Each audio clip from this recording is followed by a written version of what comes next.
So welcome everybody to the Santa Cruz County Health Workforce Council. This is our quarterly meeting for March.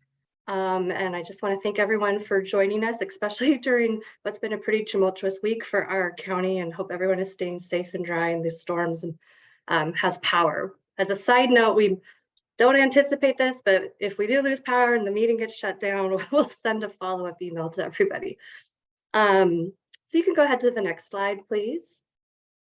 We just want to take a moment for everyone to have an opportunity to introduce themselves via the chat box. So please introduce yourself with your name, your title, organization, and share any interests or projects in health workforce development that you're working on or that you'd like to partner with us on. If you're a member of one of our work groups within the Health Workforce Council, feel free to indicate that as well. And we'll take a moment to just let people do that in the chat box.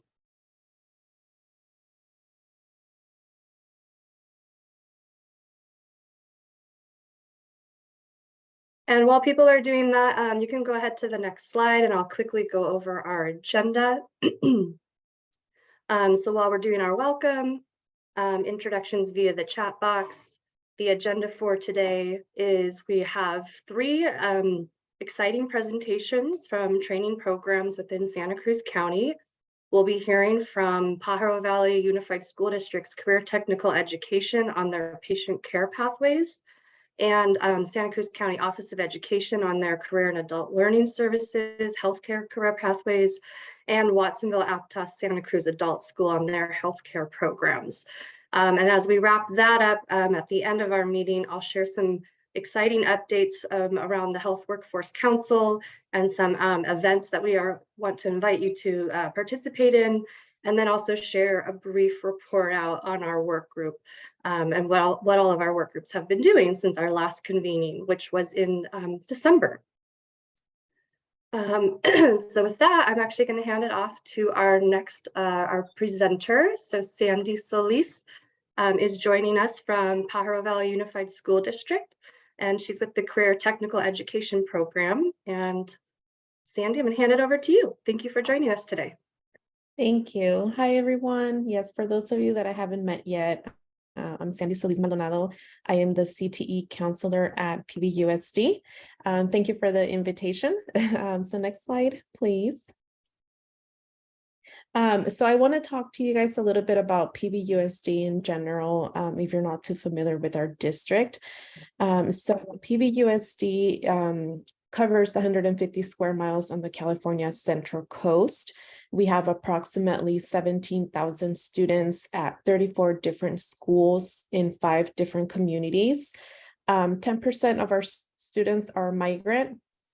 We also provide 15% of our special education services to our students. 17% of our students meet the criteria for homelessness.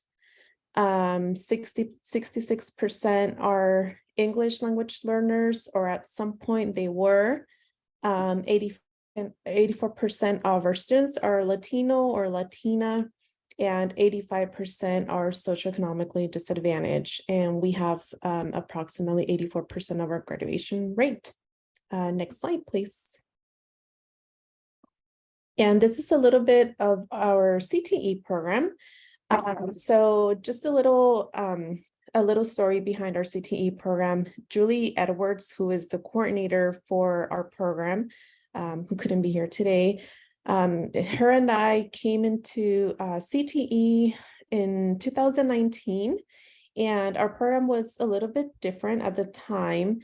And as you guys can see, our numbers, our program, it's a really strong program.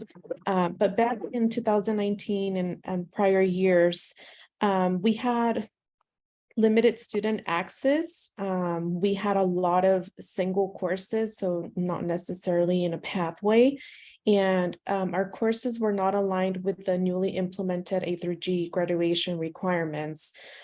So a lot of that has, of course, changed now. Now we have approximately a little over 3,200 students enrolled in a CTE class.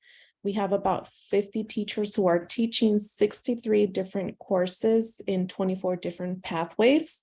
In our high school, we have about 5,500 students. And out of those 5,500, 61% of them are in a CTE pathway. So that's a lot. That's a little bit over half. We also have 14 out of the 15 California industries. And now we have, this is really awesome because it just happened this year, but 15 honors and articulated courses. So we were able to get a couple of our CTE courses to be honors. And another really exciting thing, all of our CTE classes are now A through G, which they weren't in the past. So that is a huge accomplishment. We also have 4 dual enrollment courses, which one of them applies to our medical pathway, which I will talk about in a little bit. So next slide, please. So this is our CTE patient care pathway. We have the pathway at 2 different high schools. We have it at Pajaro Valley High School, where we have about 141 students enrolled. At PV High, as you can see on the right, these are our courses for the pathway. We have Intro to Patient Care 1 Honors, Patient Care 2, and then our dual enroll class with Cabrillo, which is the medical terminology. So at Pajaro Valley High, we have Patient Care 1 Honors and we have Patient Care 2. We do not have the intro Patient Care, which we're hoping to change. And then at Watsonville High School, we have the Health Academy. So we have about 153 students, and we do have the Intro to Patient Care 1, and Patient Care 2. So at Watsonville High, our classes are a little bit different because we do have academies. I don't know if any of you are familiar with academies at the high school, but we have our Health Academy. So it's like a cohort of students who go into the same classes. So students who choose the Health Academy, and we have multiple different academies. We have academies for art, for video, and then a bunch more, but we also have our Health Academy. So students who choose the Health Academy go into the same classes with their same cohort. And one of those classes is the Patient Care 1. So they're all in the same classes with the same students from their sophomore year until their senior year. And so that's our Health Academy at Watsonville High. Also, you can see that our Patient Care 1 Honors is articulated with Cabrillo College. So that means that students who take this class and they pass with a B plus or higher and are recommended by their teacher are eligible to get Cabrillo College credit. There is a whole process, but teachers are really great at walking through the process with the students. And so they do have the opportunity to earn 3 Cabrillo College credits. And then our MA-70 medical terminology, that is a Cabrillo course that is taught at Watsonville Cabrillo Center, and it's a closed section that is offered only to our high school students. So we call it a CCAP, which there's 2 different types of dual enrollment at Cabrillo. And dual enrollment is for individual dual enrollment is for any student who wants to take any class at Cabrillo. But our CCAP courses are for students who only for our high school students. So it's a closed section. It is only offered to our high school students. And it's a really great opportunity. We always have a really great outcome with this course because it's a prereq for the medical assisting program at Cabrillo, which is usually full. I've talked to students who have graduated from high school and are now at Cabrillo and they want to get into the medical assisting program, always tell me that the MA-70 is always full and there's always a wait list. So it's a really great opportunity for our students who are currently in high school because they're able to take this class. Also, students who are in this patient care pathway are American Red Cross First State certified and CPR, and hopefully HIPAA very soon, we're hoping. And then some of the work-based learning, we have different things that we do with our students. We have guest speakers, field trips. A huge shout out to the Watsonville Community Hospital, because this year we were able to bring in the Watsonville Community Hospital visits. In the past, before COVID, students were able to visit the hospital and do some job shadowing. And obviously because of COVID, that had to stop. And so this year we were able to work something out with the hospital, and we have brought our students back into the hospital. So next slide, please. So here's a picture that I took of our students at the hospital. So because of COVID, our field trips to the hospital do look a little bit different now, but we're getting there. And so students in patient care 2 are the students who are visiting the hospitals. We do one visit at the hospital each month with both of the Watsonville and PV High classes. And they have different guest speakers from different departments to share, their experience, what it is to work there. Unfortunately, because of COVID and so many restrictions now, students are not able to do like job shadowing as they used to in the past. But that's again something that we're working on, and hopefully that'll change within time. So for now, they're only doing like a hospital tour. So they'll take them to the hospital and just kind of show them the different departments. But yeah, we're really hoping that in the future, students are able to, in small groups, able to do some job shadowing with different places with different people. But for now, this is what's going on, and they love it. They absolutely love talking to different people, and it's just a really, really great experience. Next slide, please.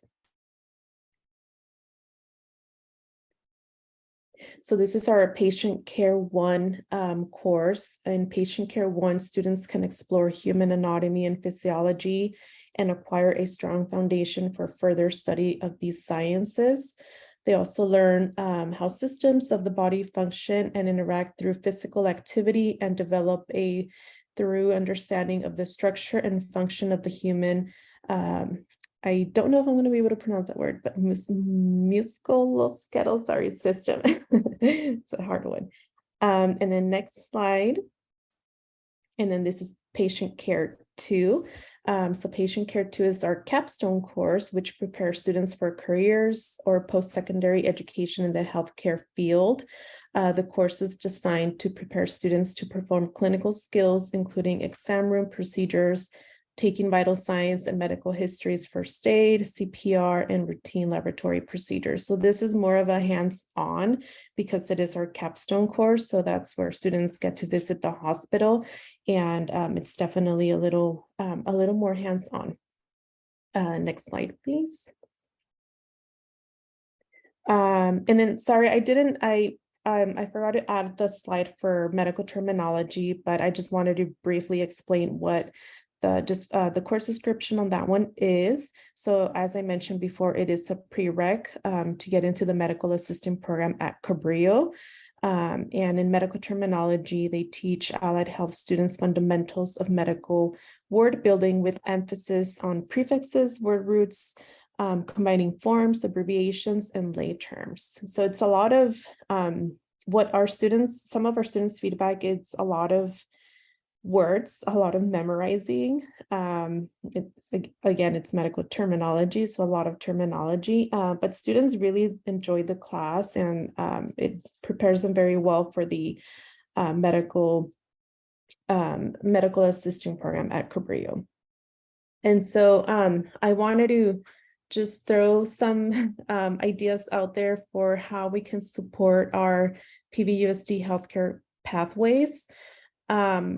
Again, we're working with the teachers as a whole team to see what else can we do with our students that will help them in this career pathway. So again, guest speakers, and that usually is a really great outcome. We are looking into bringing guest speakers, anybody who can come and talk to our students about, what it is to work in the medical pathway. Job shadowing, internships, community service, mentorships. something that we found with our students is that they sometimes they need a lot of support in just writing a resume or how to interview for a position, or even for, community service, how to create a profile. And so they do get to do that in their classes. But I think having a mentor who can, even just read a letter of intro, or read the resume and just throw out some ideas. So that would be really great. And again, because of COVID right now, there's limited access to job shadowing, to community service. The students do have to complete 40 hours of community service as a graduation requirement. So for our healthcare pathways, we encourage our students to try and do their community service hours in a healthcare related area, but because of so many restrictions, obviously that's hard. So anything that that's out there that you may know that will help our students, we would really appreciate it. And I think that's the last slide. Oh, and yeah, I forgot about the pictures. So I wanted to throw in some pictures of our students in action. So these are some of our pictures of our students. They also participated in the blood drive that was actually last week. So this was a really great event for them at Watsonville High. So they, the way that they participated was they actually recruited students so that they could donate blood. They were the ones who were calling them out of the class. They would sign them in. There's a certain criteria that people have to meet in order to be able to donate blood. And so they were going over all of that with the students. So they really got a close experience of what it is to, to create an event like this. And so they were very involved. They all loved it. So it was a really great turnout. And then I think that was it, or there might be one. Yeah. So this is, this is just our PVUSD CTE courses. And I think that's it.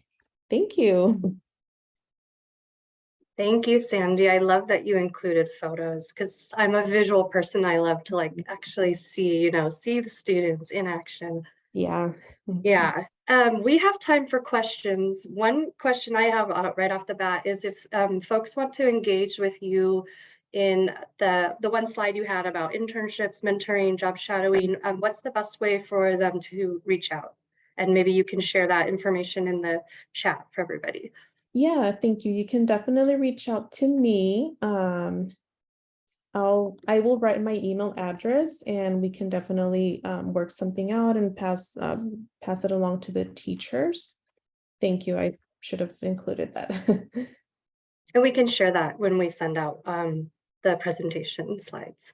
Okay. Yeah, awesome. Thank you. I included my email address. That's probably the easiest way to get a hold of me, because I work at different sites, and so I have different phone extensions, but my email will definitely be the best. Thank you. Great. Any questions? Feel free to either just unmute and ask your question, or if you want to share in the chat, feel free to do that as well. We have plenty of time. We're ahead of schedule, which is always rare and enjoyable to have extra time. Okay,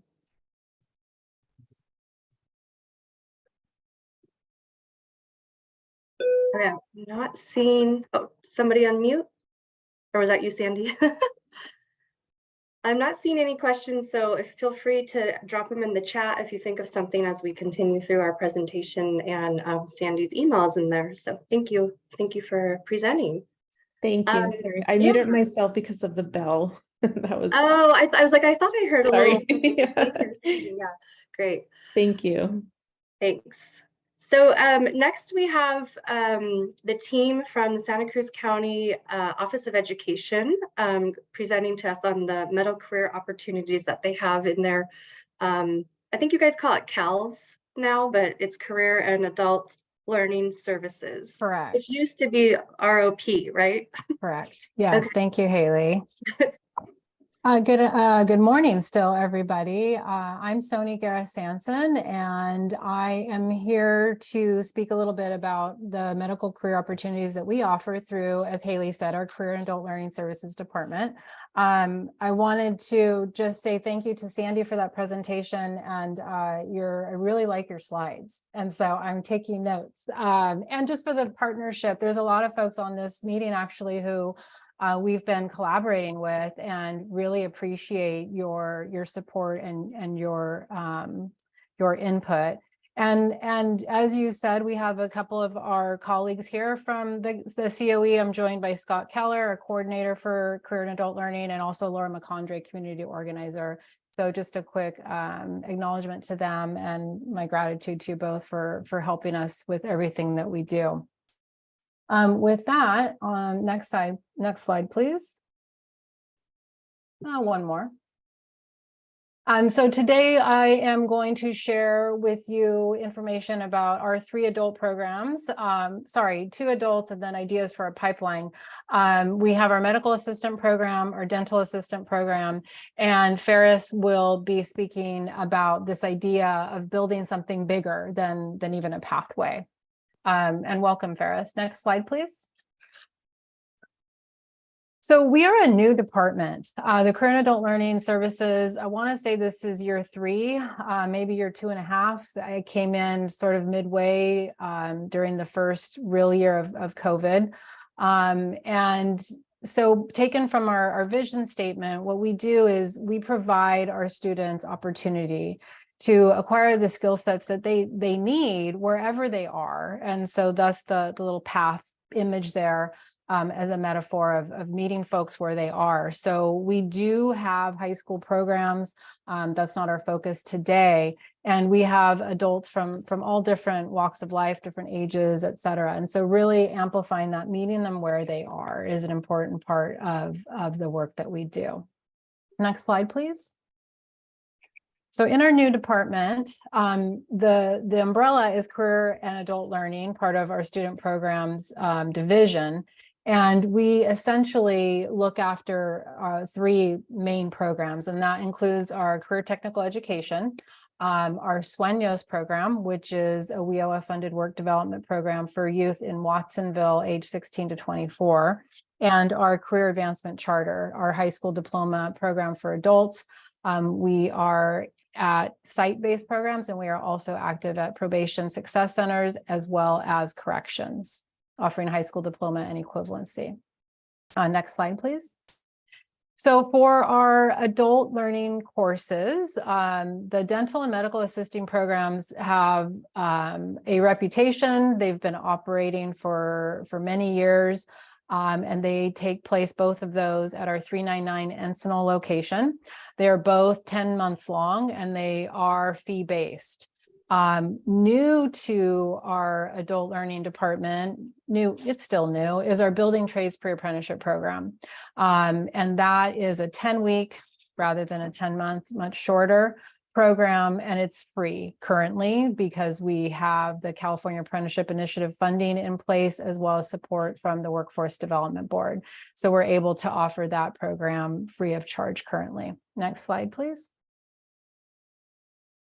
So I'm going to talk a little bit about our medical assisting program first. There's our teacher. Ella is actually a graduate from our program. And there's 2 pictures of our newly refurbished medical assisting classroom. On the left is the lab portion of the space, and then on the right, more of the kind of classroom side. And just wanted to give you a representation of what we look like in physical space. Next slide. So our MA program, as I said, is a 10-month long program. That is a live link there, so I'm not sure if folks will have access to the slides after, but that will take you to a newly developed, revamped website. Thank you, Scott. And so there's a description there. I think that was pulled from the website. But essentially understanding the role of both the admin and clinical medical assistant, covering basic principles of medical assisting, and with an emphasis on that accuracy, professionalism, and empathy.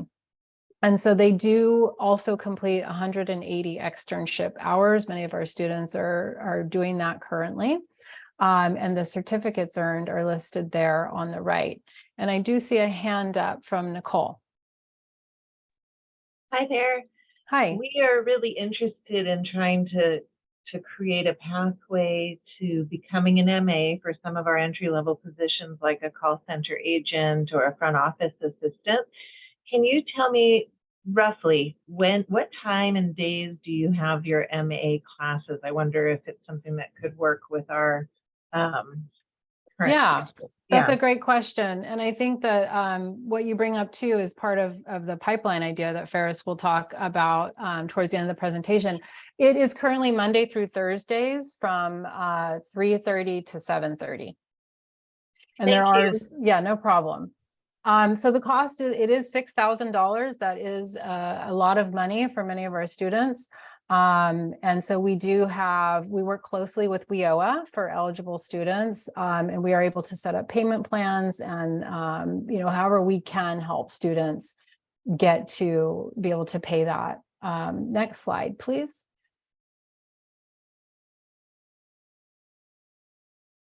So here's some data points that I wanted to share with y'all. As I said, I'm new to the department, a longtime COE person, but new to the adult world, new to the CTE, which is why I'm so grateful for many of you on this call who have supported our young department in our efforts. So I have what I think is pretty accurate data since 2019. Our completion rate is at 85%. And the data indicates the following. Most of our students identify as women. You can see there, most of them identify as Latinx, 87%. 63% of our students are parenting. And then you see their work status. So many working full or part-time, and the smaller percentage being unemployed. And for our MA program, the 50% of our participants, and I believe that's for this year, received funding from WIOA. So something that we started last year was we actually invited our WIOA partners to be present at an information night, if you will, and to share with students how you qualify, what the process is, and just working closely with WIOA has really helped our students get through that process, because it can be a barrier for some students. So having that kind of collaborative, warm handoff has really made a difference for many of our students. Next slide, please. So I wanted to share with you some student voice, a testimonial here. And this is from Arturo. And he is speaking about, making the right choice, taking the MA program, one of the best in my life. The skills taught to me in the program allowed me to be prepared to work in a urology department as soon as I was hired into PAMP. From running lab work with UA specimens, blood draws, vitals, and effectively rooming patients for the providers, transition became that much easier when I tried urgent care at Westside, Palo Alto. I believe the classroom and combination of real world have helped me become the medical assistant I am today. I'm still happy with the choice I made 3 years ago. So I wanted to include that student voice piece, because that is, that's at the center of what we do. And that is from someone from the 2021 class cohort. On the next slide, please. Our dental assisting program. There are 2 pictures. They're similar to the one you saw previously with the classroom on one side and the more lab space on the other. Our teacher is Debbie Martinez, and she's been, I should say both of these teachers are pretty new to us at the county office within the last 2 or 3 years. And so she worked closely with our previous teacher as she onboarded.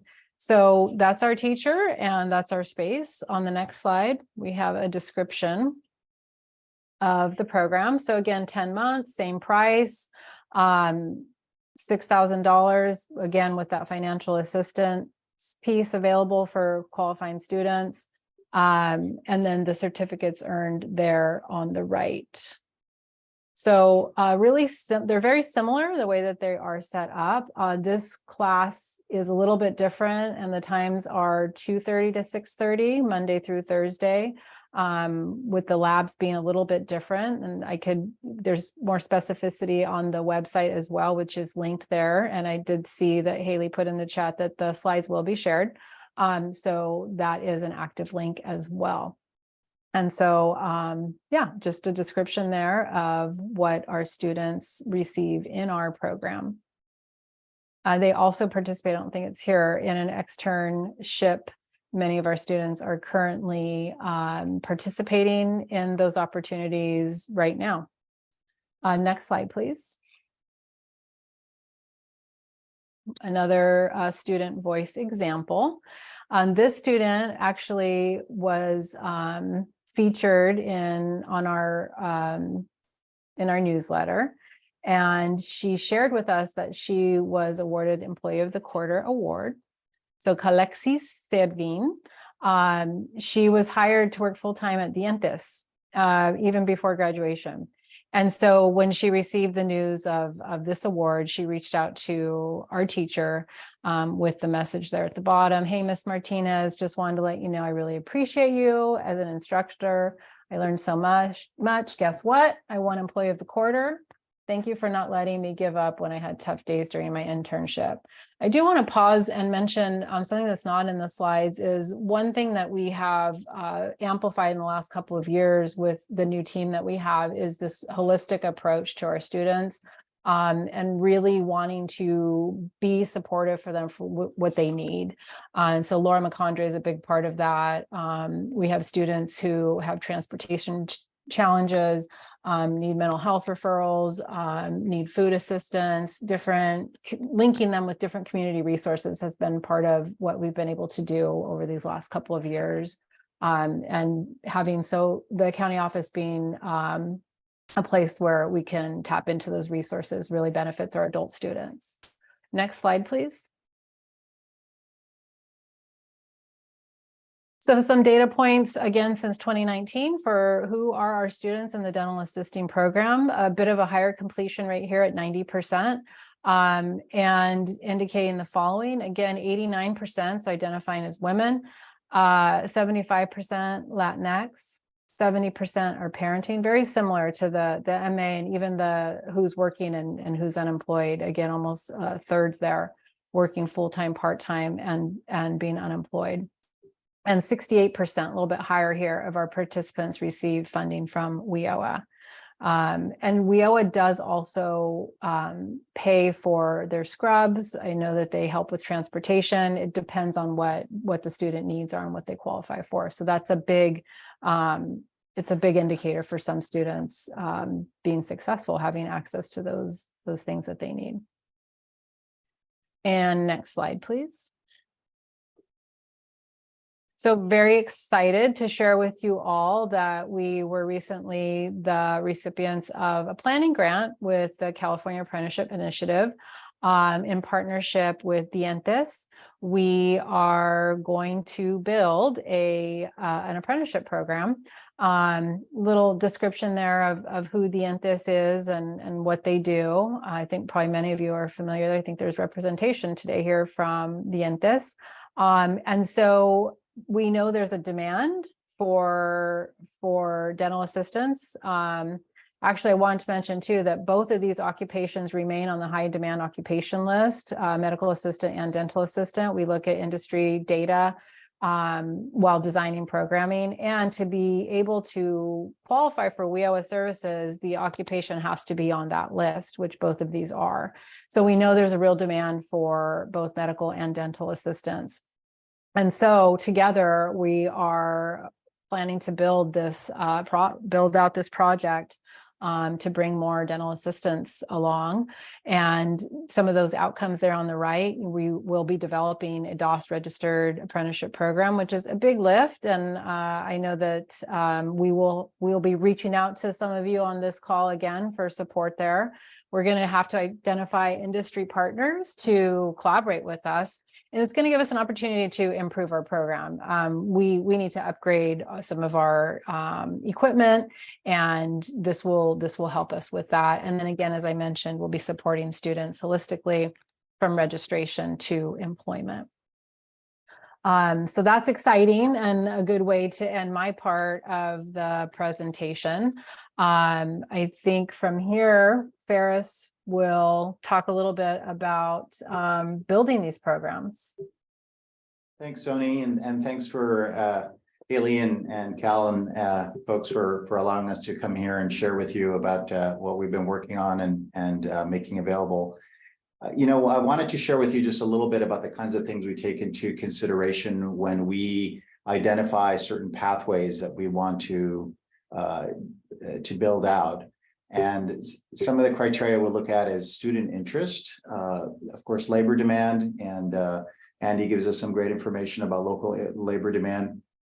We look to see if our ability to be able to develop collaborative partnerships with businesses or health or providers or, you know, organizations that we're going to be working with. We try to find careers that have funding sources, grants, and other sources to help with the cost of those programs, so we can minimize the cost to participants. And we also look to see, search for pathways that can lead to other opportunities in the field. And we also look for opportunities for growth for underrepresented communities. And maybe most important from all of this is that it's not only to support the individual, but also to see this as a community need that needs to be met. And so if we go to the next slide. So when we look at the idea of creating a pipeline, and right now we're working on developing an educator pipeline, because as you well know, education is in a situation where we are critically under-resourced with school psychologists, teachers, counselors, just a variety of different administrators. Our schools are really struggling, and we see this as something that is going to be a long-term struggle as more people retire or exit the profession, and us looking at how we can do this, creating a pipeline for this. And so I wanted to share with you what we're working for in the education world, and seeing how we could use the same model to create a healthcare pipeline that we would love to collaborate with you on.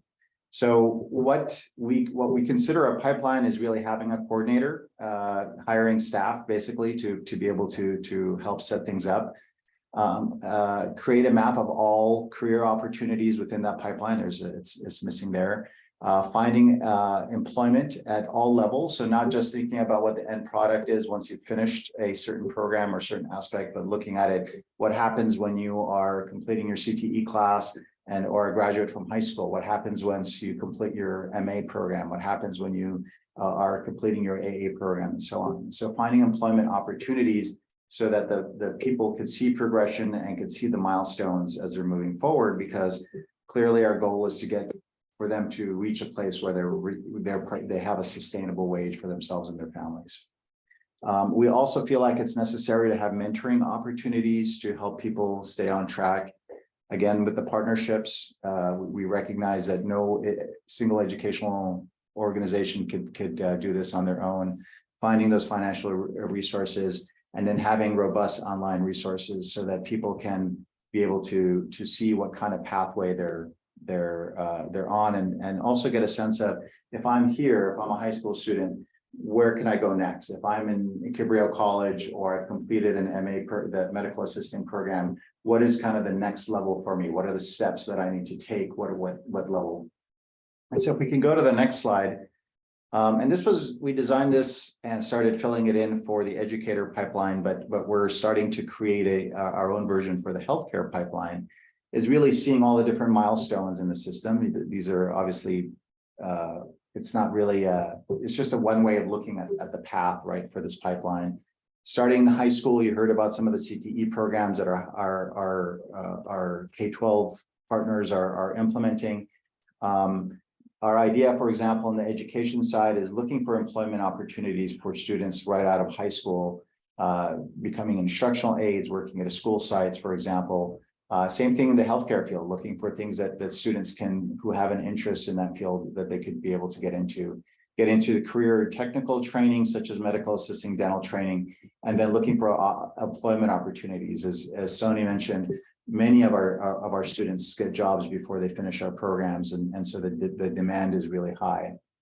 And then moving into the community college, undergrad, and graduate programs, really mapping out all the different components for an educational pipeline. Undergrad, of course, is really to help them get the skills so that they can be teachers, and then the graduate programs is for them to get their credential either in teaching or counseling.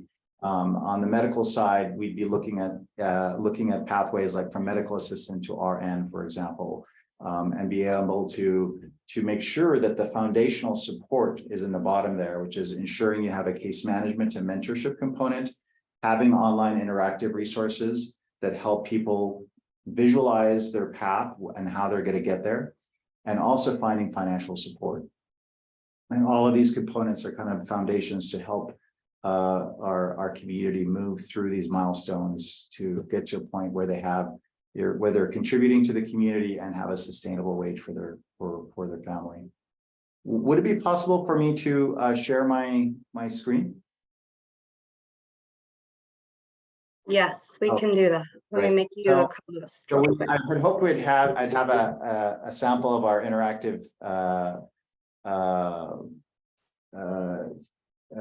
interactive resource to share with you, but it's not ready yet. But I wanted to share with you something that I saw that I really like, which is in the cybersecurity world, which the idea is you would ask the person where they're at, and it would tell them kind of what the next steps are in terms of career opportunities.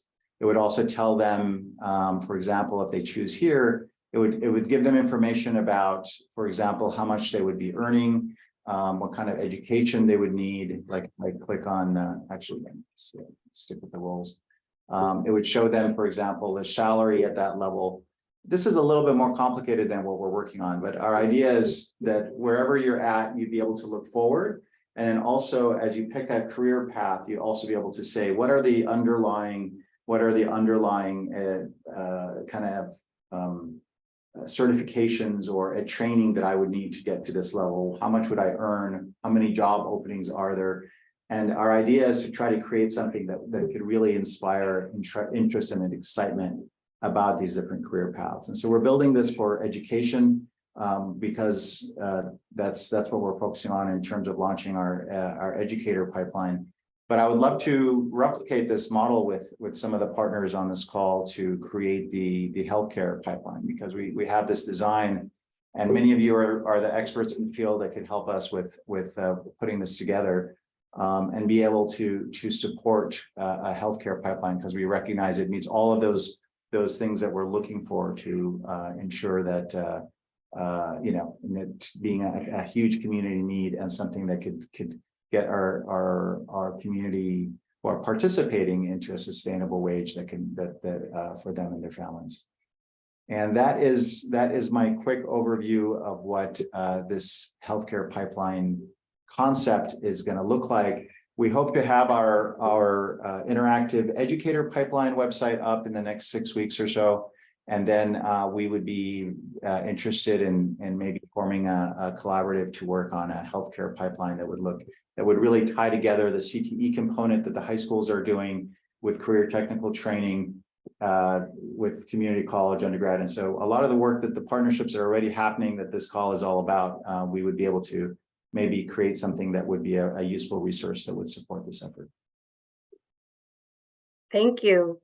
Well, we should talk offline. I already have some ideas. But I did want to ask, are you guys building this site in-house, or are you contracting out with, like a developer, or what is that? We have a data scientist who's a developer. We actually created for a completely different purpose, a system that creates those kind of going from A to B or A to Z through different paths. And so that's what we're using. We're using that same framework. And so we're building it in-house. Okay, cool. We have about 4 minutes for questions, and I do want to acknowledge there was a question in the chat circling back to the presentation on the medical assisting and dental assisting. April asked, how many students do you have in each cohort? Is it one cohort once a year?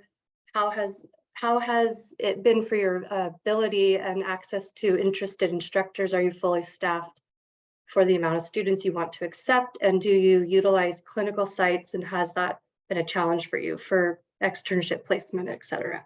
Sure, I can speak to that, Haley. Thank you.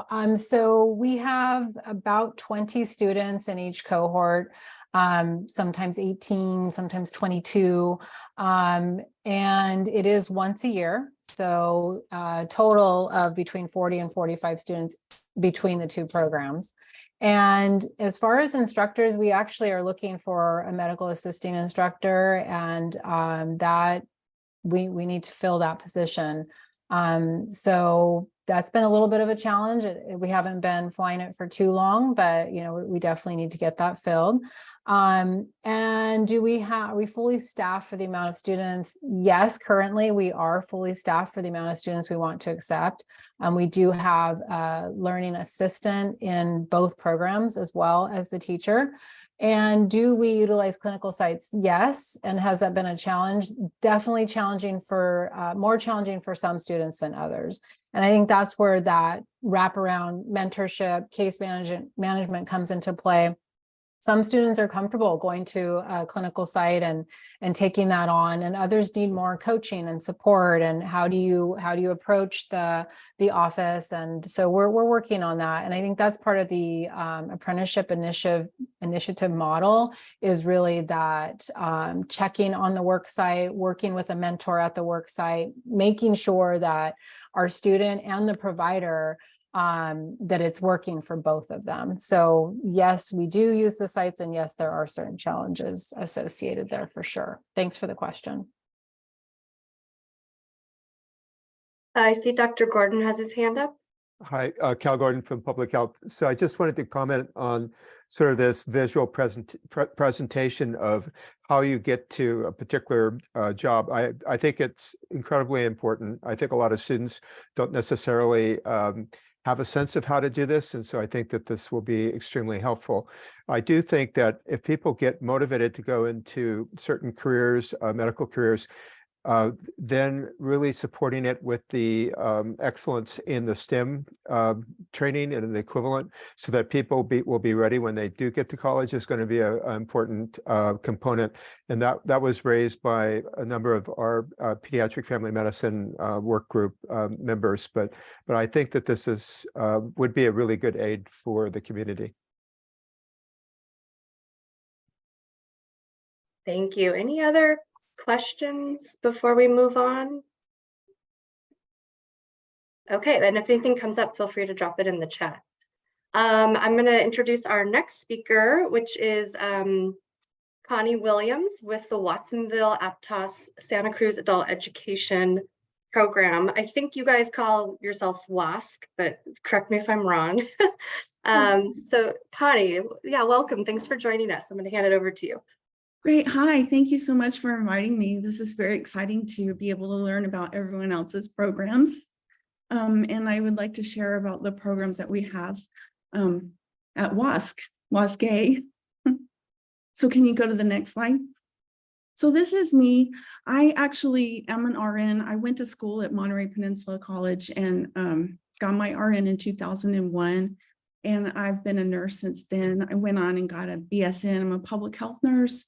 Then I got a MS in health education so that I could teach at adult schools.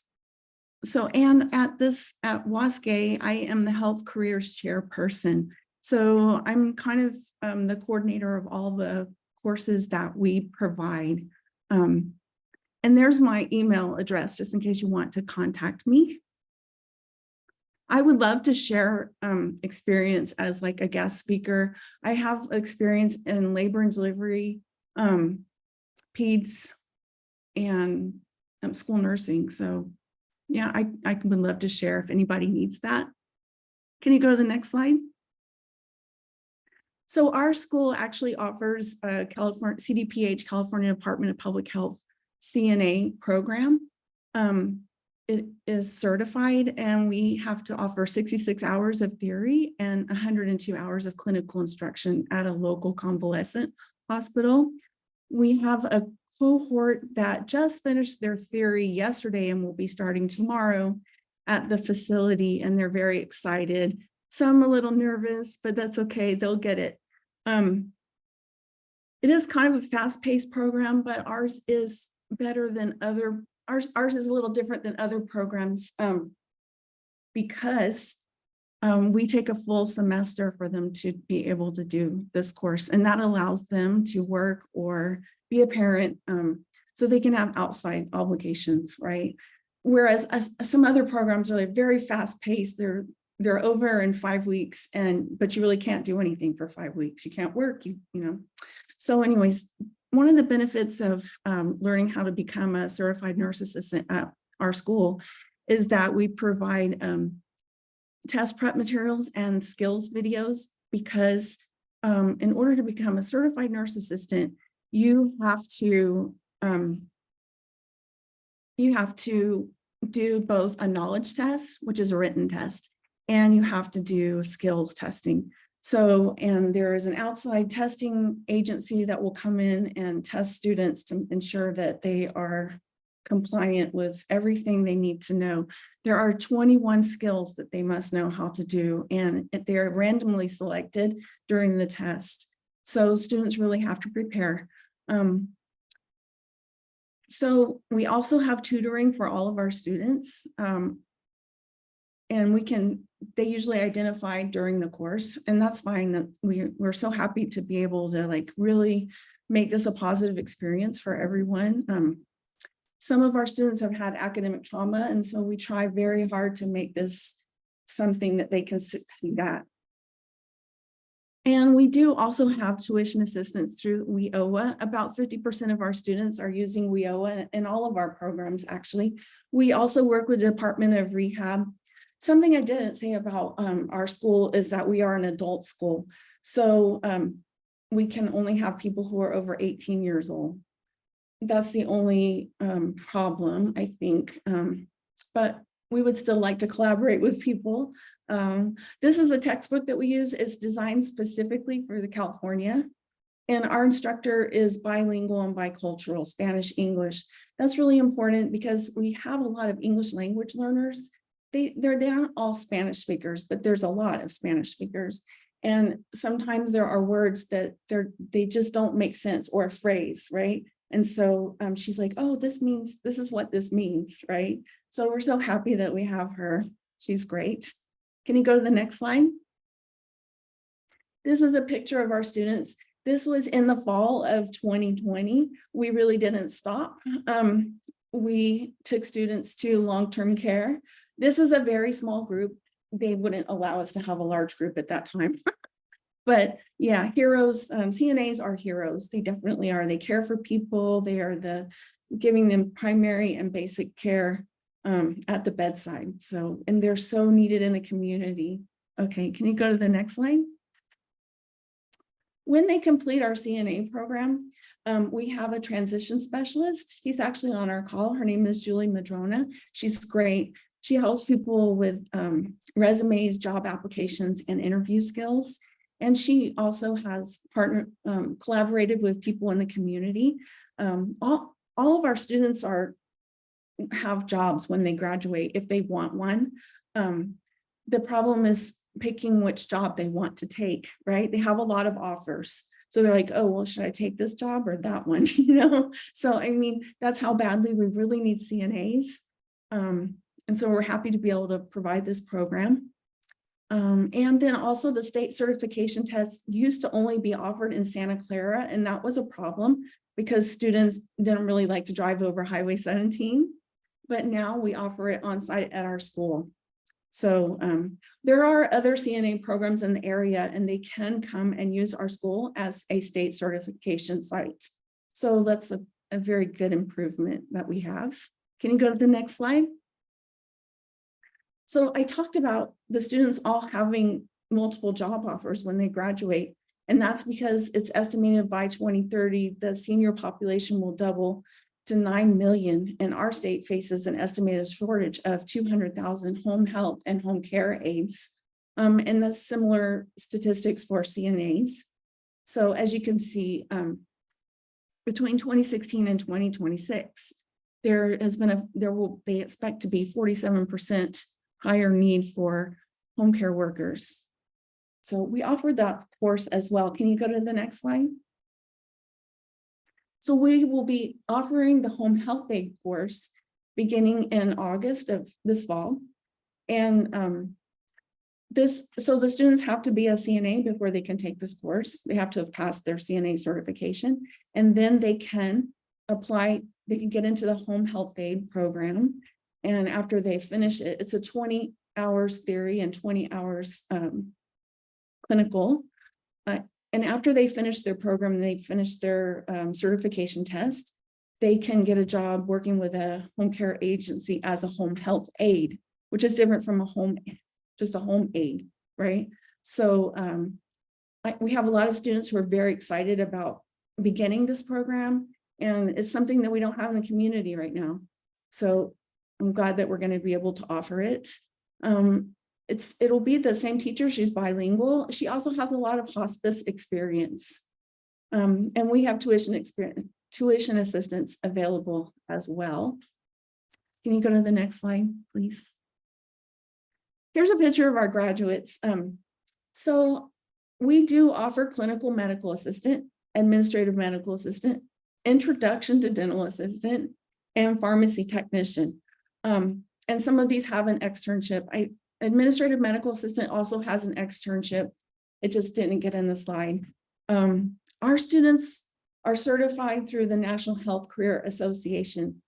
Our classes are a little bit different. They're very fast paced.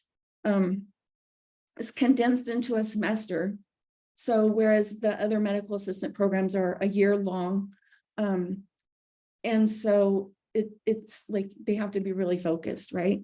In addition to taking the medical assistant class, they have to also take medical terminology. So do the CNAs, they all have to take that class. And then they can get a national certification, which they can be tested for at Green Valley Center. We do teach them how to draw blood on mannequins. We do EKGs on live people, and we do injections onto the mannequins as well. So we're really excited. We always have jobs for students who are finishing the program, especially with this one clinic called Clínica de Salud para la Gente. They're always interested in hiring our students. So we're very fortunate to have them. And the pharmacy technician course, they usually have about 20 students in that class, and they have an opportunity for externship, and they get hired by like local pharmacies like CVS, Walgreens. So it's exciting that they can go from like one semester, learn how to do something, and then go and get a job that changes their life, because they can make better money and they can care for people doing something that they want to do, right? I'll just add real quick to the cost for these.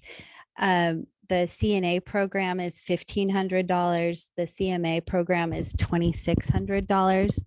They're both on the ETPL list for WIOA as well. And the pharmacy technician is $1,400 and dental assisting is $1,400. I'll post those in the chat. Thank you, Julie. Great. Okay, can you go to the next slide? Another course that we offer is a caregiver course, personal assistant. This class is for people who will be providing care to people in their homes. They're not home health aides. These are home care aides regulated by the Department of Social Services. We have 2 locations for this class. We have one in the evenings at Watsonville, and then we also have one in Santa Cruz during the day. The Santa Cruz class is assisted by, we co-teach this course with an ESL teacher. So we have a lot of students who are learning English, and they also are finding jobs to become a caregiver. At the end of the course, we have like a job fair. We have a lot of caregiving agencies come and they want to present. And basically our students can get a job right away. So it's a 1 semester course, and it's a good class. Okay, can you go to the next Next slide. We have a few other courses planned for the fall. This past week, I spoke with one of the optometrists from Clínica de Salud para la Gente, and they really would love to partner with us in an apprenticeship program for optician assistant. We did try to offer optician assistant in the past, but we really didn't have that part, the clinical part, where they would go and spend time in optometry office helping perform tests. So now we have that, we have someone who wants to work with us. So I think this is going to be a good pathway. This is all just in the works. So it's not all planned out yet, but we're hoping that's going to lead our students to good jobs. There's a high need for optician assistants. I was told that they try to lure, well, not lure, but like get medical assistants to come and work there because they just don't have enough optician assistants. They're pretty kind of like desperate for them. Another course that we're going to teach is advanced CNA. So that class would be for CNAs, people who have been a CNA, they have experience and they would like to work in the hospital. So they learn more, some physical therapy skills, they learn tube feeding skills, and they will learn how to do an EKG and how to be a monitor tech if they wanted to. Watsonville Hospital has contacted me in the past saying, do you offer any EKG classes? And so this would be a good way for them to hire people who could be monitor techs at the hospital. And then we also offer medical terminology. I call it Introduction to Medical Terminology because it doesn't fulfill a requirement at Cabrillo. However, it is very thorough. And we talk about body system diseases. We do prefixes, suffixes, and root words as well. And really we focus students so that they understand that medicine is another language that they need to learn. And it's important to know. So I think that's all of my slides. Any questions? Thank you, Connie. And Julie chimed in too. Julie is also with the adult school, correct? Yes, Thank you. I'm the Thank you transition for joining specialist us. there. Welcome. Are there any questions for Connie? Again, feel free to raise your hand or just unmute, or you can drop your questions in the chat. I have one quick question. I just, I know that both Sony and Connie, you both mentioned students who are eligible for WIOA funding, but I don't want to assume that everybody knows what WIOA funding is or how that works. And we have Andy on the call as well. So I'm just wondering if one of you could just very briefly explain what WIOA funding is and how would a student determine if they're eligible for WIOA funding, especially perhaps like I know Nicole mentioned maybe wanting to have some of her staff go into some programs and maybe they would be eligible or not. I'm not sure. So somebody wants to take a stab at that. I feel like I should probably dive into this. So WIOA funding provides scholarships for up to $10,000 per student. The student would just need to qualify for the federal WIOA program, which requires that they're either a low-income adult or a dislocated worker, which basically just means somebody who's been laid off or out of a job through no fault of their own.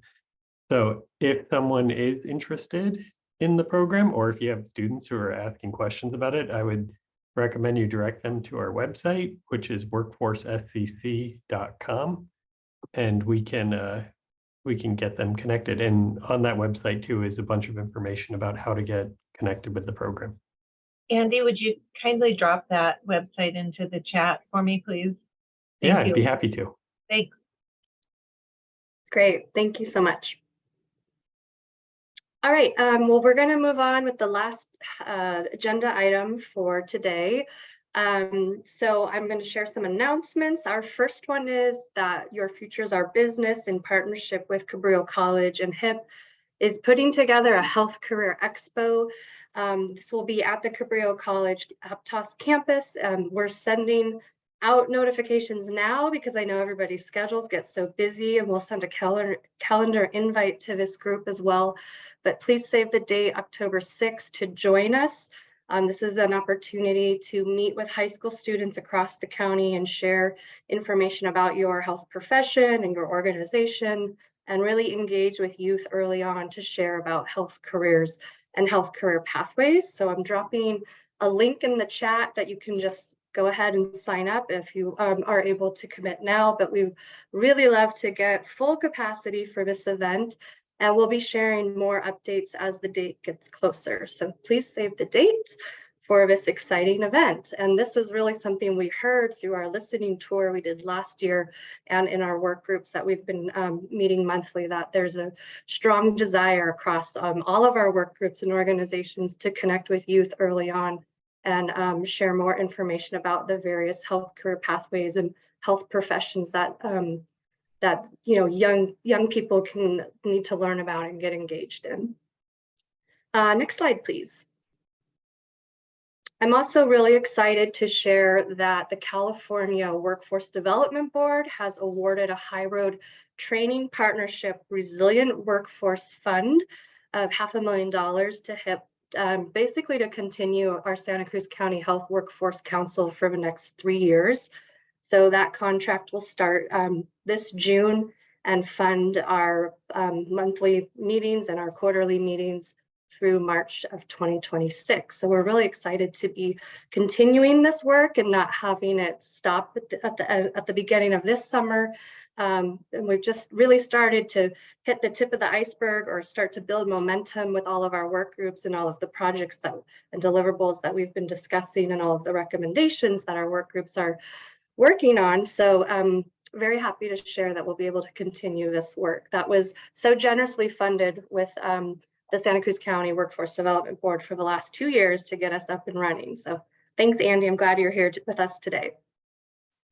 Next slide, please. An announcement went out that folks may or may not have received. I think we forwarded this to our Health Workforce Council roster.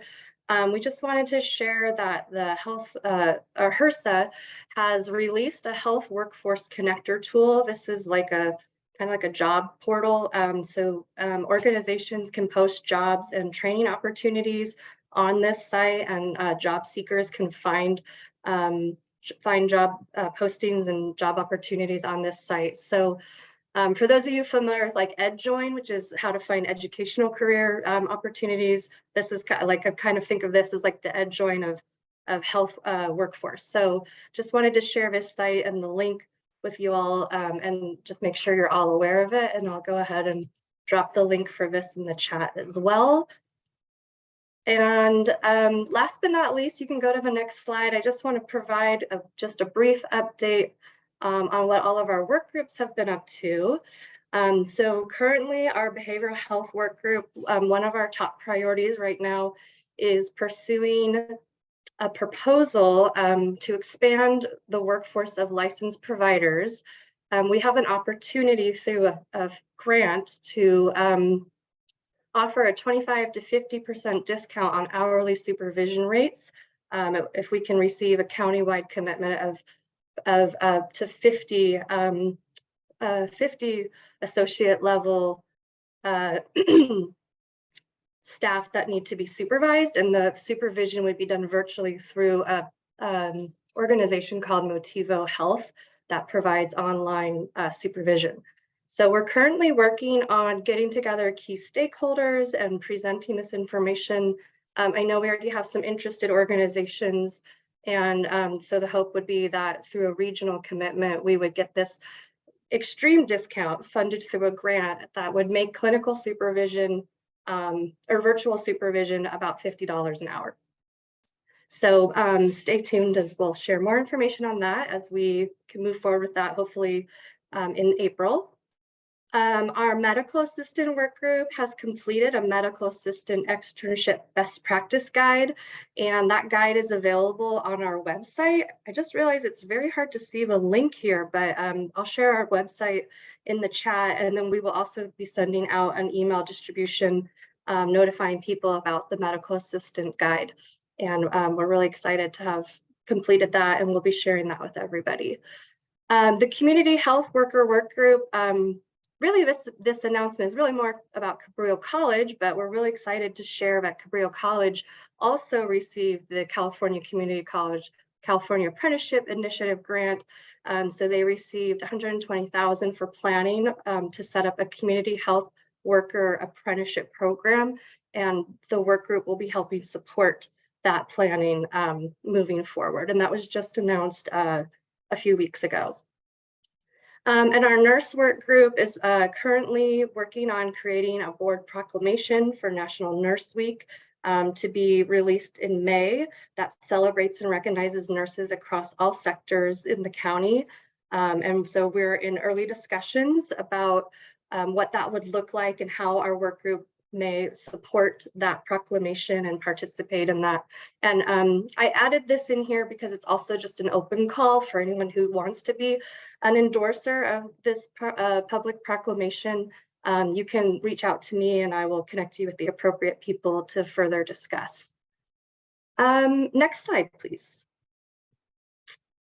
Our physician and family medicine work group, for those of you who were on our meeting in December, if you recall, we had not even launched that group yet. So we just recently launched the work group at the beginning of the year. And we're actually, I feel like we're moving fairly quickly for having just started in January. The group has already determined recommendations to advance physician workforce and identify current initiatives that are underway. And there's actually a lot of really exciting things happening in the world of promoting the physician pipeline and residency programs, post-baccalaureate programs, early youth outreach opportunities, and student supports for undergrads. So we'll be including all of this information in our workforce report that's coming out in June. And we're continuing to meet and identify more initiatives that are happening underway. And then last but not least, our surgical technician work group. This work group we were hoping to establish early this year, and it's been slightly delayed just through scheduling conflicts, but I am meeting with Futuro Health this month to discuss bringing a surgical technician program to the county that would, with the aim to enroll local residents and place them at local surgical placements. And so if this is something of interest to you, or you know someone who should be involved in these conversations, please do email me. And I want to make sure that I capture everyone who would be benefited from this and wants to engage in helping us set up a surgical technician work group to focus on enhancing that pipeline program in our county, because we don't have a program. So I think that's it. I can hold for questions. Oh, here's our website. This is easier to read. Save the date for our next Health Workforce Council meeting, which will be June 21st. That will be at same time, 11 a.m. and virtually. And my email is here as well. And we will share the recording. It will be posted to our website, and we'll share the presentation slides with everybody. And we do have time for questions. So if anyone has any questions, feel free to chime in.